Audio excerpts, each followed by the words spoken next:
যে দেখো বলছে যখন এই অনিল আমল মিল্টন এদের মধ্যে যখন মতবিরোধ হবে তোমার সাথে তাদের কোনো একটা বিষয় নিয়ে ফিরে যেতে বলতেছে আল্লাহর কাছে, অর্থাৎ তার বার্তা বাহকের কাছে। এখন তো বার্তা বাহক নাই, অর্থাৎ কোরআন কোরআন নিজেই এখন বার্তা বাহক। তাহলে কোরআনের কাছে ফিরে যাবো, একটা জিনিস নিয়ে বারবার করে বোঝার চেষ্টা করবো, আশা এই লোকটা কি বললো আর কোরআন কি বলতেছে। এটা হচ্ছে বিষয়। আল্লাহ বলতেছে এবং আল্লাহ আরো সতর্ক করে দিতেছে, যদি তোমরা সত্যি হয়ে থাকো বিশ্বাসী আল্লাহ এবং পরকাল, তাহলে এই কাজটা করতে হবে। যে কোনো একটা বিষয় নিয়ে যদি মতবিরোধ হয় তাহলে মাশাআল্লাহ এখানে যেতে হবে। মাশাআল্লাহ। গেল। এখন তাহলে বলতেছে ওই কোশ্চেন শেষ। আরেক কোশ্চেন হচ্ছে তাহলে দিন কায়েম করতে কি হবে। আমি বললাম তাহলে দিন কি সেটা জানো। পরে বলতেছে যে না দিন তো এই যে, আমি বললাম না এই যে বলে যেটা দেখতেছে এটা দিন না, যিনি দিন দিচ্ছেন তিনি তো বলে দিচ্ছেন দিন কি।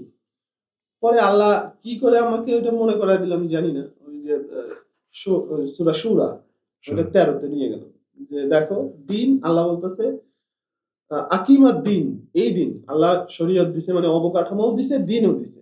যেটা দিছিল নূহকে, যেটা ওইটাই ওহী করা হচ্ছে আমাদের রাসূলকে, এবং ওইটাই দেওয়া হয়েছিল ইব্রাহিমকে, মূসাকে, ঈসাকে, একই জিনিস।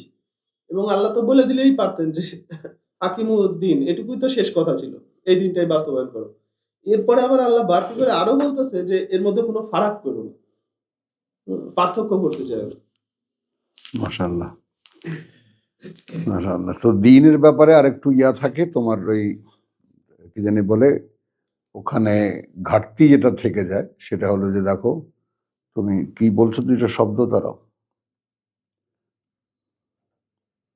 দেখো, আমি শুনে আমি ভুলে গেলাম। সারা আলো ৬৭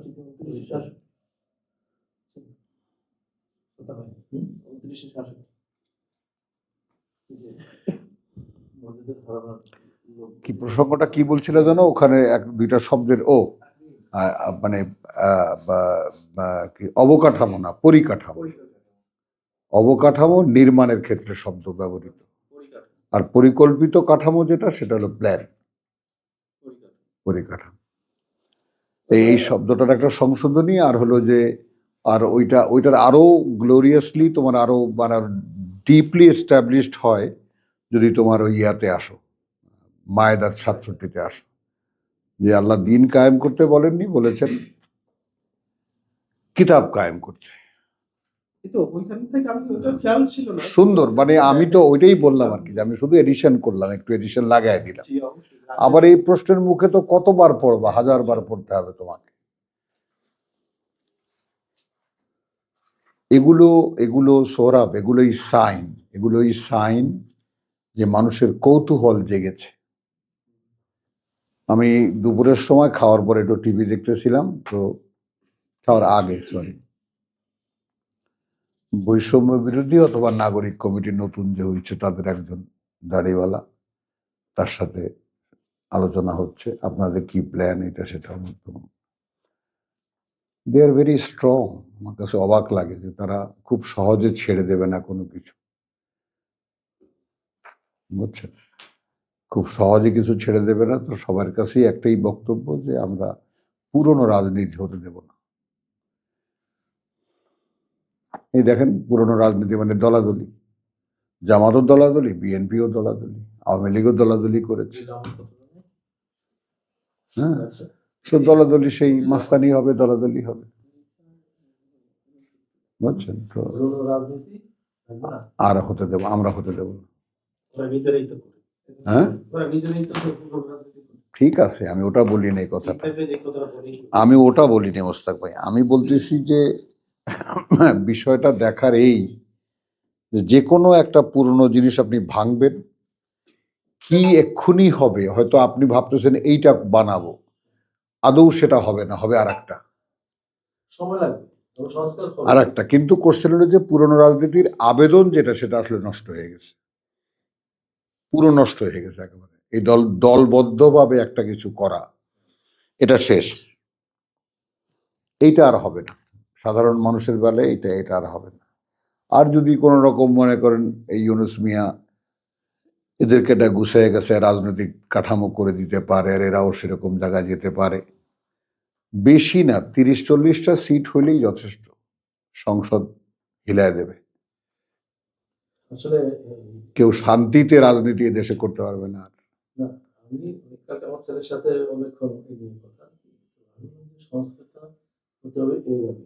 এরা তো এখন 500 আসনের 2 কক্ষ বিশিষ্ট পার্লামেন্টের প্রস্তাব দিচ্ছে। হ্যাঁ, এটা হবে না। এটা হয়ে যাবে।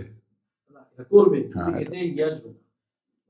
জনগণের যে আকাঙ্ক্ষা হ্যাঁ, সেটা বাস্তবায়িত হবে। সেটা তো অন্য কথা। এক। আর 2 নম্বরে যেটা বলছি যে সংখ্যানুপাতিক একটা প্রস্তাব আছে। ভোটের সংখ্যানুপাতিক হার। হ্যাঁ, কিন্তু সেটা হবে না। সিস্টেমটা দেখতে হবে এটা। আপনি এই ভোট হবে দলীয় প্রতীকে। ভোট হবে দলীয় প্রতীকে। মানুষ মার্কায় ভোট দিবে। মানে দল দেখে ভোট দিবে। হুম, কোনো ব্যক্তি থাকবে না। হ্যাঁ, হ্যাঁ, কোনো ব্যক্তি থাকবে না। এখন এই আসন এখানে এই মনে করেন তেজগাঁ আসনে কোনো ক্যান্ডিডেট নেই। এখানকার যারা ক্যান্ডিডেট 10 জন প্রার্থী আছে, ক্যান্ডিডেট আছে দলের। এখন দলের মহাসচিব মির্জা ফখরুল ওই ঠাকুরগাঁ থেকে ফেল করলো। এখানে ধানের শীষ পাস করলো না নৌকা পাস করলো বা দাঁড়িপাল্লা পাস করলো। তাহলে মির্জা ফখরুলকে আমার ইয়েতে নিতে হবে, সংসদে নিতে হবে। সংসদে নিতে হবে। আমি মির্জা ফখরুল তুমি ঢাকার এই আসন থেকে তুমি দলের 32 এমপি। এটা হলো এক। আর দ্বিতীয় যেটা সবচেয়ে জরুরি বাংলাদেশের মধ্যে এর চাইতে জরুরি সংস্কার কোনোটা নাই যেটা কেউ বলে না। সেটা হচ্ছে রাজনীতিটাকে যে ব্যবসায় পরিণত করছে, রাজনীতিটাকে অলাভজনক করে দিতে হবে। এটাই, এটা সুন্দর কথা বলছেন। হ্যাঁ? এটা সুন্দর কথা বলছেন। যে আপনি কেন রাজনীতি এমপির জন্য এত লাগাইতো কেন? এটা রাজনীতিটাকে সেবা হিসাবে যারা নিছে অলাভজনক করে দিবে। এই রাজনীতির কোনো লাভ নাই। এমপিরা এমপি নির্বাচিত হওয়ার পরের দিন ডিউটি ফ্রি 300 কোটি টাকার গাড়ি এনে বেঁচে দিবে। এই সুবিধা পাবে সব কমিটির চেয়ারম্যান। এই যে লাভজনক রাজনীতি এইটা দূর করে দিতে হবে, তাইলে বাংলাদেশে আর কেউ রাজনীতি করতে আসবে। চলেন আমরা যাই আমাদের ইয়াতে, আমরা যাই। এখানে একটা জিনিস সুন্দর এই প্রেক্ষিতটা ওঠার পরে, সেটা হলো আমরা গল্পে শুনেছি, কথা বুঝছেন, কোরআনে নাই। গল্পে শুনেছি যে রাসূলুল্লাহ 35-এর পরে হেরায় যেতেন রেগুলার। 30-এ বিয়ে হয়েছে। ও 30-এ আপনার ইয়া হয়েছে, বিয়ে হয়েছে খাদিজার 25-এ। তো 25-এ কেউ বলেন 25-এর পর থেকেই যথারীতি তিনি যেতেন হেরায়। আর সাজ্জাদ হোসেন বোধহয় আমাদের একজন বড় স্কলার, আমাদের দেশীয়, তিনি পরে মক্কা ইউনিভার্সিটির অনেক বড় ইয়াতে ছিলেন। আমি তখন ওই 79 সালে, তখনই উনি মক্কায়। হ্যাঁ, হ্যাঁ, দাড়িওয়ালা, সুন্দর বড় চওড়া চেহারা। হ্যাঁ, সাজ্জাদ হোসেন, বা নাম হয়তো শুনেছ। সাজ্জাদ হোসেন উনি একটা বই লিখেছিলেন, সেটা হলো যে গুহায় যাওয়ার যে বিষয়টা, সেটা হলো যে মানে যে কোনো সমাজে চিন্তাশীল ব্যক্তিরা সমাজের হাউকাউ থেকে দূরে থাকার জন্য তারা দিনটা গুহায় কাটায়, নিভৃতে কাটাতেন। এইটা পৃথিবীর আদিকাল থেকে একটা চর্চা। যারাই একটু মানে সমকালীন অবস্থা বা প্রেক্ষিতটা পছন্দ করতো না, তারা একান্তে গিয়ে চুপচাপ বসে থাকতো। এটা ওই বৈদিক ধর্মেরই আপনার যোগ সাধনার মতো একটা। আমরা যেমন হিন্দুদের মধ্যে দেখি যোগ সাধনা, হিমালয় চলে যায়, পাহাড়ে চলে যায়, এই ব্যাপারটা তো চিন্তা। তো এখন একটা বিষয় তো আমরা এখন মোটামুটি গুছিয়ে এসেছি যে আসলে আমি যদি আমার এই দেহজগৎ থেকে অন্তর্জগতে না ফিরতে পারি, তাহলে আমার সাথে এই কিতাবের সম্পর্ক হবে না, হবেই না। আর আমাদের কাছে এখানে যারা শুনতে আসেন বা দূরের থেকে যারা শুনছেন, তারা ওই দেহজগতে থেকেই কোরআনকে আত্মস্থ করতে চান, এটা তাদেরকে বোঝানোও যাবে না। তো আমার কাছে যেটা মনে হয়, আমি তো এবারে গেলাম ওই বাবুদের কাছ থেকে, আমার কাছে এই জিনিসটা কেন জানি বিশ্বাসযোগ্য মনে হয় না। হ্যাঁ, কারণ যে সব হাজিদেরকে যেখানে ইয়ে করা হয়, ঘোরানো হয়, যে সমস্ত এলাকায় নিয়ে যায় পর্যটনের জন্য, হ্যাঁ, এটা ওদের একটা বিজনেস। না ওটা ঠিক আছে, ওটা ঠিক আছে। আমি সম্পূর্ণ হ্যাঁ, কারণ একটা বাস্তবতা। ঠিক আছে, রাসূল গেছেন, কিন্তু ওই রাসূলের প্রতি প্রতিদিন সম্ভব ছিল না, সম্ভব কি না, বাস্তব রিয়ালিটি যেটা, প্রশ্ন যেটা সেটা ওই এত ফিট উপরে অত প্রতিদিন উঠা, অত যদি কোনো সিঁড়ি নাই, এখন না সিঁড়ি করে দিয়েছে, তাই না? হ্যাঁ এটা একটা জিনিস। হ্যাঁ এবং বলে ওই খাদিজা খাবার নিয়ে আসতে হবে। এটা এনিওয়ে বুঝছি কথাটা, আমি সবই মনে আছে, হ্যাঁ বুঝছি। বাস্তব, হ্যাঁ যেগুলো। কিন্তু এটা ঠিক, এই ধ্যান, যেমন আমি একটু বলি ২ মিনিট সময় দিতে পারি। আমরা যখন আপনার মেসোপটেমিয়ার সভ্যতা হ্যাঁ আমাদের পড়া, মেসোপটেমিয়ার সভ্যতা বা বেবিলনীয় সভ্যতা, অ্যাসিরিয়া সভ্যতা, তো ওইখানে দেখা গেছে যে ওরা গুহায় বাস করত, এবং ওই গুহার মধ্যে যখন ওরা তো খালি শিকার করতো আর খাইতো, ওরা তো চাষাবাদ ছিল না, হুম ফলমূল খাইতো আর প্রাণী শিকার করে খাইতো, এই ছিল ওদের জীবিকা। তো গুহার চিত্র পাওয়া গেছে, গুহার চিত্র, ওই গুহা চিত্র থেকে ইতিহাসবিদরা যেটা ভাবছে যে তারা যে যেমন শিকার করতেছে, ওই শিকারের হুম একটা চিত্র হুম আঁকা হয়েছে। হুম যে পশুগুলো শিকার করছে ওই পশুগুলোর একটা ছবি আঁকছে, হুম তাই না? হুম আবার অনেক সময় ওদের ওই ধ্যান যোগাসনের ওরকম এরকম কিছু প্রার্থনা যে ওরা করতো, হুম ওটা বোঝা যায় হুম যে ওই গুহার ভিতরে ওরা প্রার্থনা করতো। হুম হ্যাঁ, তো আমরা ইতিহাসে যেটা বলছি, এই প্রার্থনাটা কেন করতো? এই প্রার্থনাটা ওরা করতো ভয় থেকে। আচ্ছা, ভয়টা কেন পাইতো ওরা? ভয় পাইতো প্রাকৃতিক দুর্যোগ। হুম আল্লাহ বিশ্বাস করুন যে প্রাকৃতিক দুর্যোগ ওরা দেখে হুম আসে, হয় সাইক্লোন আসে, হুম বেশিরভাগ তো নদীর পাড়ে ওরা বসবাস, সমুদ্রের পাড়ে, বা সাইক্লোন আসে, না হয় ভূমিকম্প আসে, না হয় বজ্রপাত। এই ভয় থেকে রক্ষা পাওয়ার জন্য ওরা ওই এটাও একটা, একটা প্রার্থনা করে। এটাও একটা আব্দুল সত্তার আর একটু বলি, এইখানেই আমি আমাদের মধ্যে গুছিয়ে আনবো ব্যাপারটা। ধ্যানের ব্যাপারটা এক ধরনের অন্তর্মুখী মানুষ সমাজে আল্লাহ তৈরি করেন। হ্যাঁ, ভয় থেকে, না ভয়টা না আমি বলছি কথাটা নাও জিনিসটা, আমি বলছি এক কথাটা, ইন্ট্রোভার্ট এক ধরনের অন্তর্মুখী মানুষ আল্লাহ নিজেই তৈরি করেন। যেমন বৃক্ষর দিকে তাকালে বিভিন্ন জাত, তার মধ্যে উন্নত প্রয়োজনীয় অমুক তমুক উৎকৃষ্ট ফল, নেচারকে আমরা দেখতে পাই। মানুষের মধ্যে সব মানুষ কিন্তু একরকম না। আচ্ছা, ন্যাচারালি এক ধরনের মানুষ আছে, এরা জাহান্নামের লাকড়ি, একেবারে নেহায়েতি দুনিয়াদার, এদেরকে বোমা ফাটালেও এরা কোনো দিকে তাকাবে না। আমরা এখানে মূল যে ইতিহাস, মানুষের মানবতার ইতিহাস পড়ার পরে যতটুকু আল্লাহ আমাদেরকে বুঝ দিয়েছেন, সেখানে যে সৃষ্টি, মানব সৃষ্টির মধ্যেই ভ্যারাইটি আছে, সব মানুষ একরকম না। আবার যারা এই ভালো মানুষ, এই ভালো মানুষদের মধ্যে আবার বিভিন্ন শ্রেণী আছে। কথাটা বুঝছো? যেমন মনে করো যে এই যে ফার্নিচার হয়, সেগুন কাঠ, মেহগনি কাঠ, আগে যেটা শুনেছি ওক কাঠ আমেরিকায়, তারপরে একেবারে এই কাঠ সেই কাঠ হতে হতে দরজা হয় কি কাঠে যেন, অমুক হয় তমুক হয়, শেষ পর্যন্ত কাঁঠাল কাঠও একটা উৎকৃষ্ট কাঠ, কাষ্ঠজাত যেটা, ফলজ এবং কাষ্ঠ দুটোই কাঠল গাছ। তো এইরকম ভাবে মানুষের মধ্যেও ভ্যারাইটি আছে। তো এই ভ্যারাইটির মধ্যে অন্তর্মুখী যারা, আমি কথাটা আদৌ তুলেছি এখন আমার যে অবস্থা, এখন এখন আমার অবস্থা মনে হয় যে আমি একদম যদি একান্তে একা থাকতে পারতাম। এটা মানসিক একটা পরিণতি, এটা একটা পরিণতি। আপনি ভাবতে ভাবতে তখন মনে হয় একটা টু শব্দ আপনি ভাবনার মধ্যে যদি ক্রস করে, মানে কালকেই যে আমি হাসপাতালে গেছি, আমি যে কতটা ক্রসড, আমি যে কতটা মানে প্রসঙ্গ থেকে দূরে সরে গেছি, তুমি কল্পনা করতে পারবা না। আমি একটা ভাবনায় থাকি তো সারাদিন, একটা ওয়েভ লেংথের মধ্যে আমি থাকি সারাদিন, লেখায় হোক, শোনায় হোক, এখানে পড়ায় হোক, একটা ওয়েভ থাকে আমার। তো সেই ওয়েভটা যদি ক্রস করে কোনো এই দুনিয়ার কাজে, তখন যে ব্যথাটা লাগে ওইটা আর রিপেয়ার করতে অনেকখানি সময় লেগে যায়।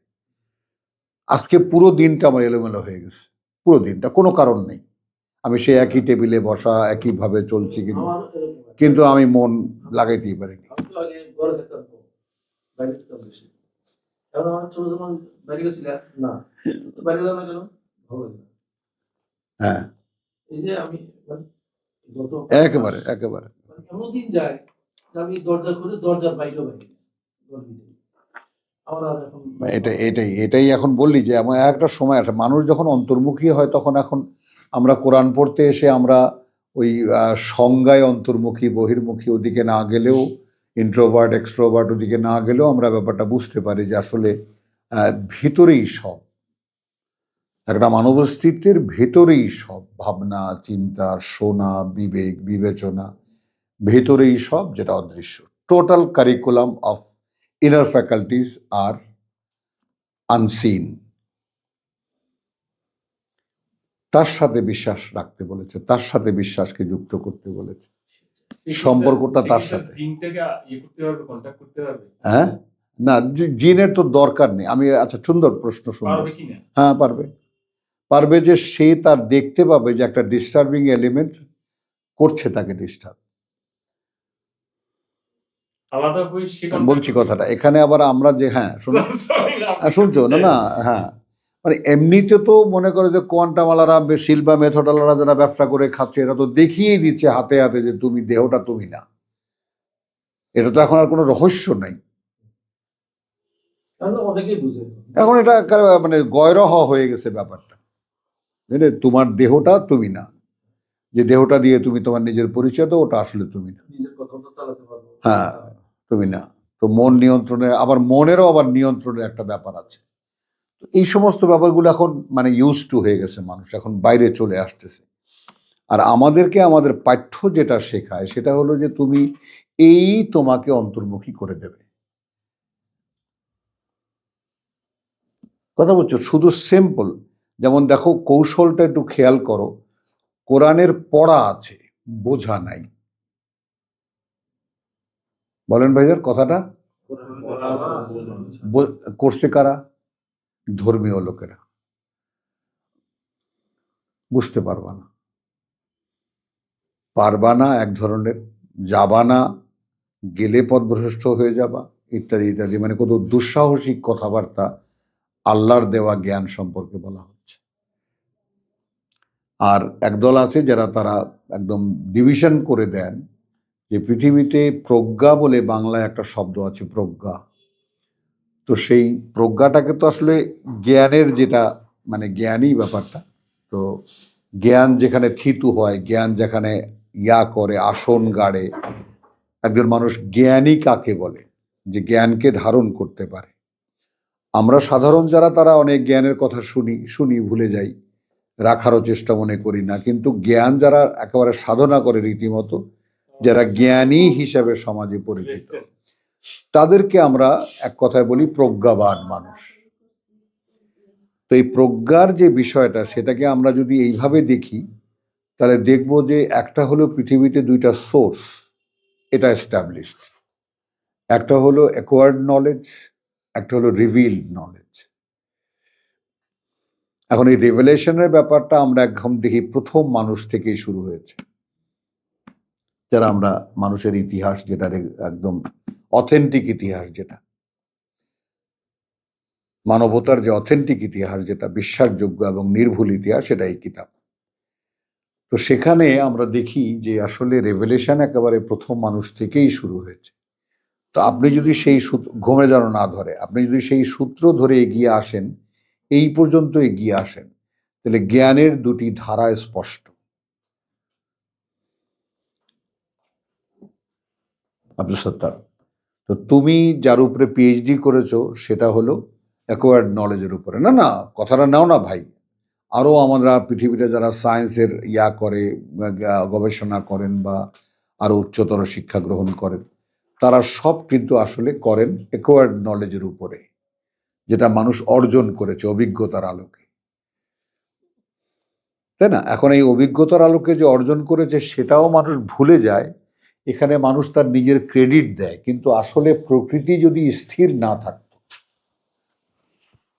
নেচার যদি তার একটা জায়গায় দাঁড়িয়ে না থাকতো, নেচারের যদি একটা চরিত্র না থাকতো, তাহলে এই অ্যাকোয়ার্ড নলেজের কোনো চরিত্র থাকতো না,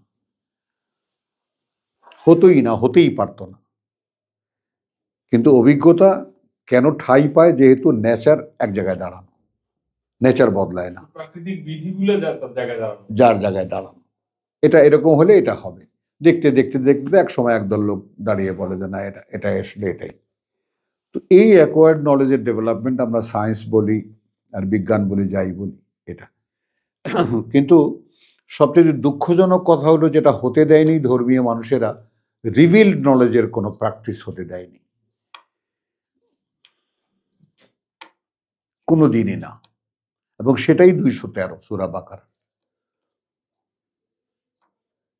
মানে আমরা একটা উপসংহারে আসতে চাই, একটা গোড়ায় আসতে, একটা যোগফলে আসতে চাই।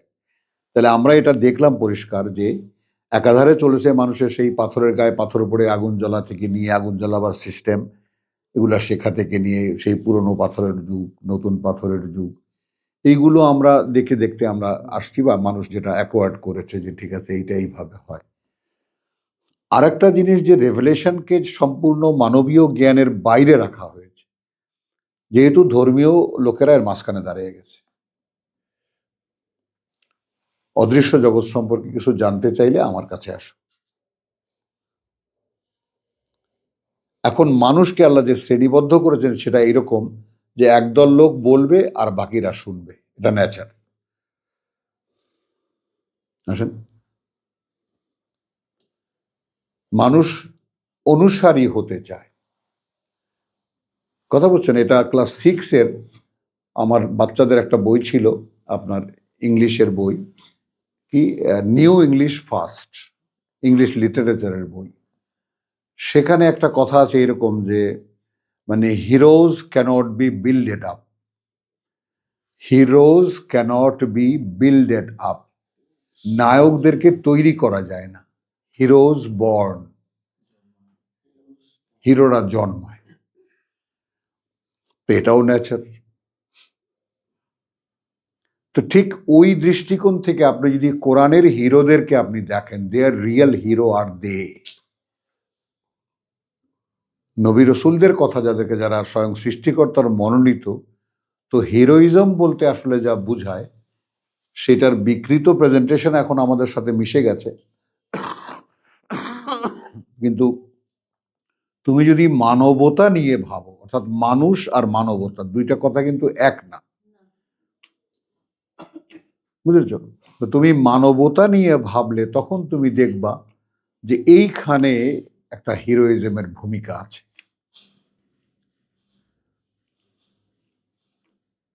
বুঝেছ? তো নায়ক হওয়া, নায়ক হতে চাওয়া, আমরা সিনেমার নায়কদেরকে দেখে এইভাবে কাপড় চোপড় পরে, গলায় মালা টালা পরে যা যা হিরোদেরকে দেখতাম ওটা তো অনুসরণ করতে চাইতাম, ওইভাবে চুল মূল আঁচড়াবার জন্য কত কিছু করতাম। তো এটা জাস্ট ফলোয়িং। তো এই ফলোয়িংটা, এই টেন্ডেন্সিটা প্রত্যেকটা মানুষের মধ্যে আছে। এখন আমার যোগফলটা এই জায়গাটায় যে একজন নায়ককে যেমন অসংখ্য মানুষ অনুসরণ করে, যেমন এইরকম একটা দুশ্চরিত্র, একটা লম্পট আমেরিকার মতো একটা সভ্য দেশের প্রেসিডেন্ট, তাই না, মেনে নিচ্ছে তার হিরোইজম, কারণ তার যে অনমনীয় যে ব্যাপারটা সেটা মানুষ মেনে নিয়েছে, সেটাকেই তারা আরো সে হিরো। তো তো হিরোদের তোমার যাকে বলে না যে আমার বলে যে ওইরকম যেমন মানে মেয়ে মানুষ স্পর্শ করেছি পাপ কেবল আমাদের বেলা, হ্যাঁ, আর দেবতাদের বেলায় লীলা খেলা।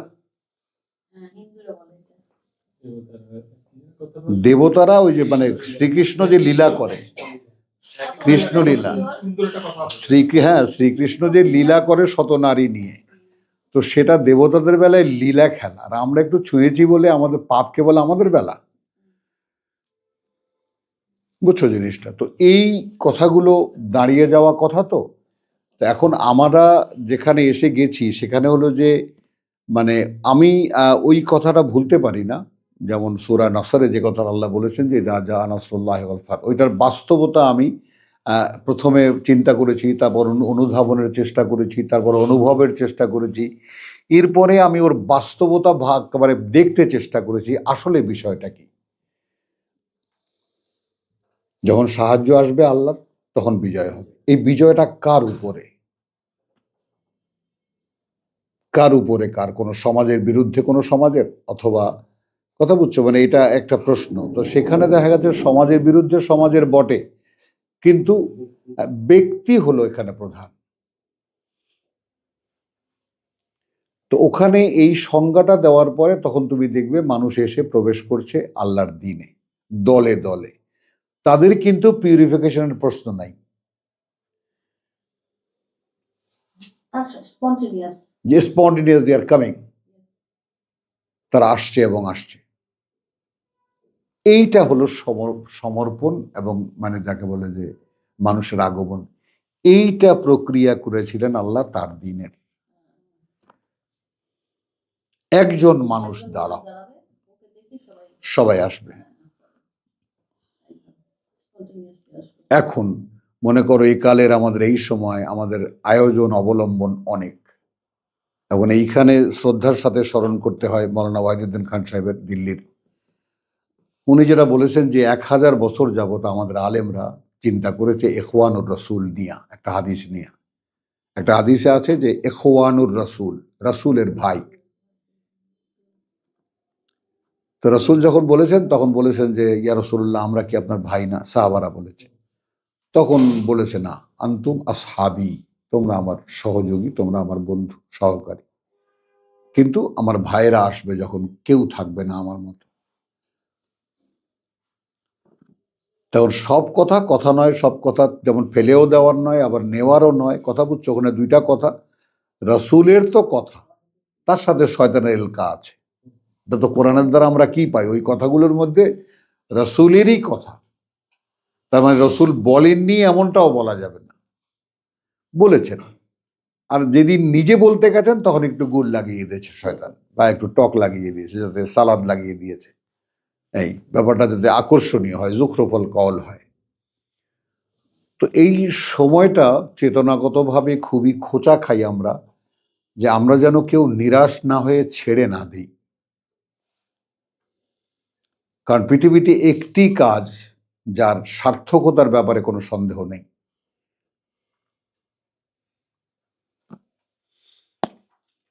লন্তাপুর, এই এমন এক বিজনেস যার লসের কোনো সম্ভাবনা নেই।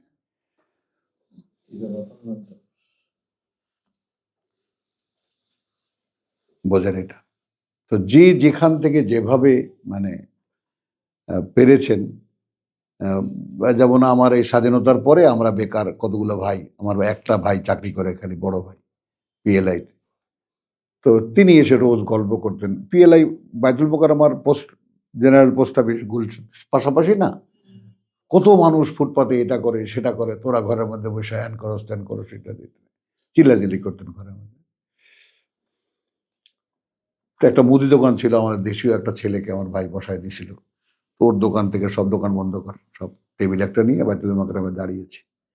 কিছু 570 সাবান, কিছু তিব্বত বল সাবান, মানে ওই একটু যে মানে মানুষের তো আমার ভাই, অন্য ভাইরা তো লজ্জায় সাই, যারা লজ্জায় সংকুচিত হয়ে থাকে, ফুটপাতে দাঁড়ায় কিভাবে ভাবতেই পারে না।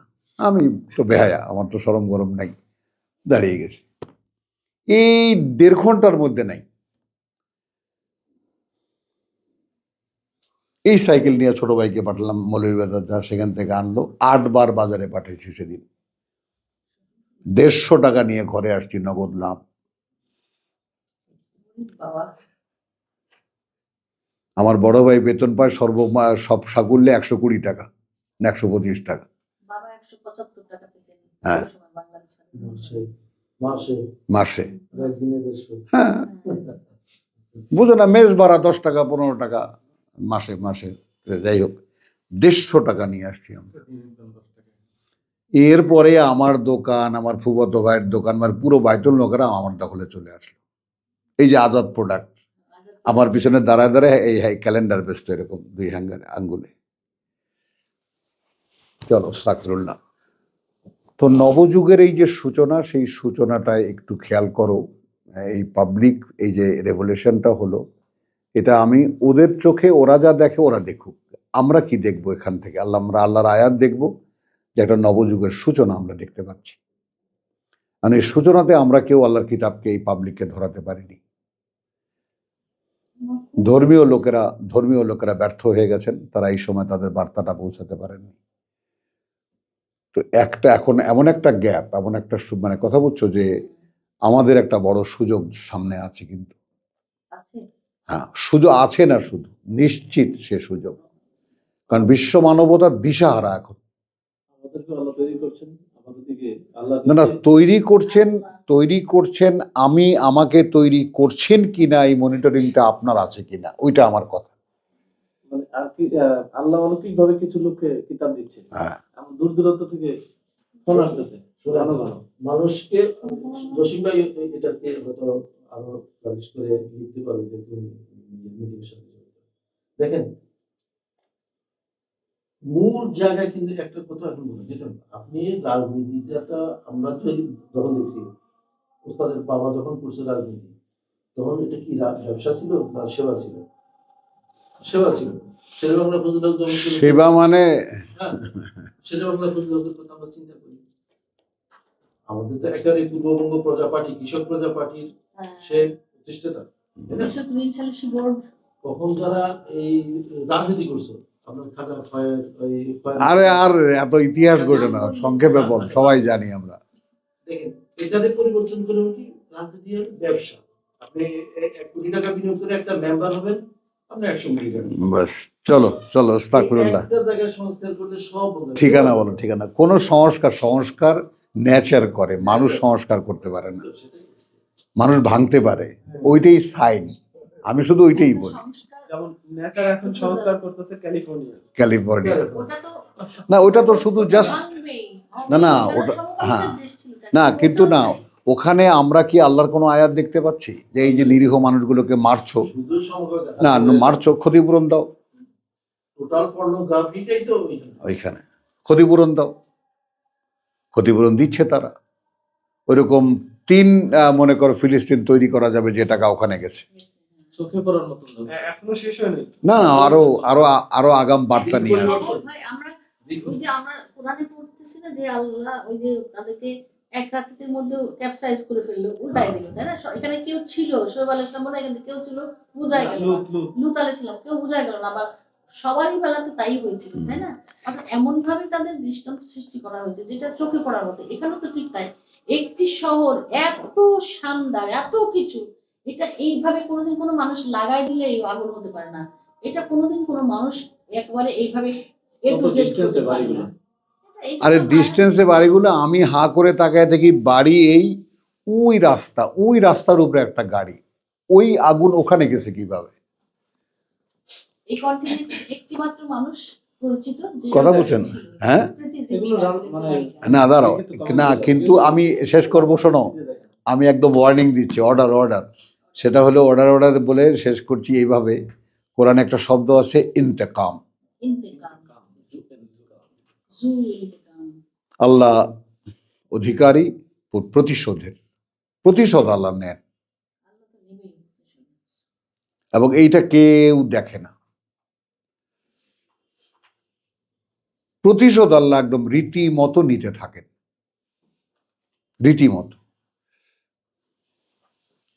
কথা বলছেন, এই নিরীহ মানুষগুলোকে মারছে, এটা আমি বলি যে ট্রাম্প কার্ড দেয় না, ওইটা মনে করে আমি ভুলে যাই।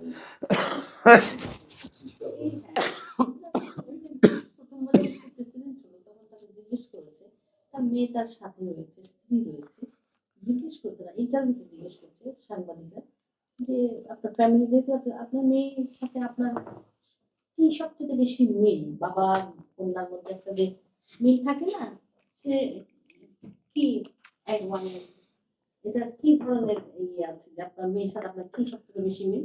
বলে আমিও সেক্সি, আমার মেয়েও sexy. Wow, like father like daughter. আর যাবোই না, এখন এক চোরে নেমে গেছে অনেকখানি। না, বুঝছি কথাটা, সেটাই তো বললাম। তার মানে আমরা যে জাতি হিসেবে কতটা লম্পট সেটাই দেখলাম। হ্যাঁ,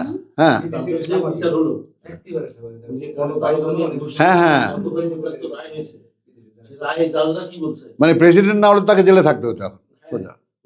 আমেরিকার ইতিহাসে এটা হলো সবচেয়ে ব্যতিক্রমী রায়। তাকে পানিশমেন্ট দেওয়া হয়েছে মুক্তি, বলছে যে এটাই তার শাস্তি, যে এই দায় থেকে তাকে অব্যাহতি দেওয়া হবে। হ্যাঁ, মনে মনে যেন সেই হয় না, কি বলবো যে একজন মানুষ মানে মানে দোষটা এমন যে এখান থেকে শাস্তি অনিবার্য, তো তার শাস্তি এই যে তাকে এই শাস্তি থেকে অব্যাহতি দেওয়া হলো। এটাই তার শাস্তি। ওদের তো আর কিছু বলার নাই। না মামলাটা কত ডেঞ্জার, ধর্ষণের অভিযোগ না কিন্তু, মানে যারা যে ধর্ষণ করছে তারই ঘুষ দেওয়ার অভিযোগ, দেখে নেবেন হ্যাঁ, কোন দিকে গেছে ব্যাপারটা, সেই ঘুষ দেওয়ার অভিযোগ প্রমাণিত হয়েছে, মানে তোমার ধর্ষণ করছি আর তুমি বলবা না কাউকে, তাহলে মামলার পর মামলা তো তাহলে এই দিকে কি থাকবে এমন না না, আমেরিকা তো 7.9 তোমার ইসের উপরে, রিক্টার স্কেলের উপরে দাঁড়ানো। না, আমার কাছে মাঝে মধ্যে ক্যালিফোর্নিয়া যে কোনো সময় শুধু প্লেটটা সরে যাওয়ার সঙ্গে সঙ্গে প্রথম ধাপে 9 ফিট পানির নিচে ডুবে যাবে, আটলান্টার মতো, না, আমার কাছে মনে হয় তারপর আস্তে আস্তে তলিয়ে যাবে। আল্লাহ ওটারে উত্তর আমেরিকারও একই অবস্থা। আটলান্টিকের ওই পারে রাখছে, মানে আটলান্টিকের আর এবং প্যাসিফিকের মাঝখানে রাখছে এই কারণে না যে ওইটার শাস্তি আমি নিজে দিই। হ্যাঁ, চলো চলো চলো চলো স্টার্ট করে দাও একেবারে পুরো। প্রতিশোধের যে ব্যাপার বললেন, ওটা তো আমরা কালকে যে শেষদায় পড়লাম না, এখানে আছে যে অপরাধীদেরকে আল্লাহ প্রতিশোধ দেবে অপরাধীদের। পরিষ্কার, একেবারে পরিষ্কার। শোনেন আমার এবং আমি এটা আমি in practice I fear that, যে প্রভু আমি তোমার প্রতিশোধ, আমি কত ক্ষুদ্র, আমি এমন কোনো অপরাধী হব না যে তুমি আমার থেকে প্রতিশোধ নেবে। আপনি শব্দগুলো নিয়ে ভেবে দেখলেন না, আপনার মাথা খারাপ হয়ে যায় রীতিমতো। বগুড়ার ভান্ডারিয়া আছে না, পীর সাহেব, ওরা কিন্তু কোটি কোটি টাকা, ওই পরিবারে আবার আমার খালা দিয়েছে, তারা করেছে বগুড়ার সমস্ত সম্পত্তি বেচে টেচে পীরদের সবকিছু বেচে টেচে তারা আমেরিকা চলে যেতে ফ্লোরিডায়।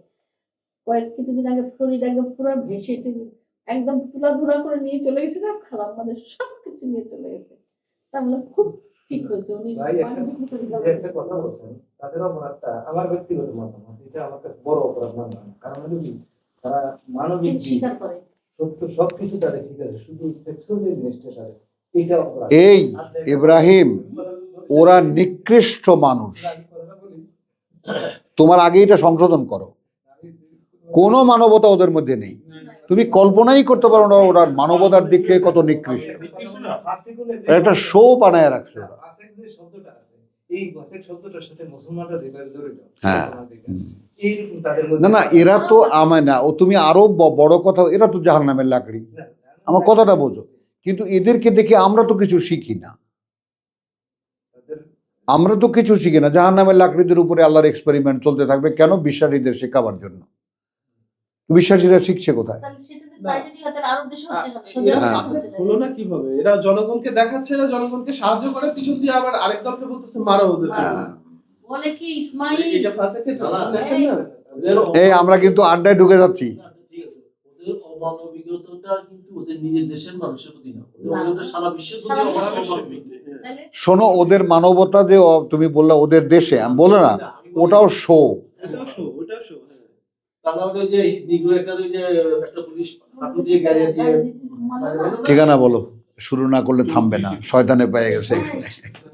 না না না, ওরা ওদের দেশের লোকজন বর্ণবাদী না, বর্ণবাদী না, ওরা সবাই ওখানকার প্রতি 10 মিনিটে একটি মেয়ে রেপ হয় আমেরিকায়। এটা ওদের নিজস্ব বুক আছে আমেরিকায়। 34 21 ইউ মিলিয়ন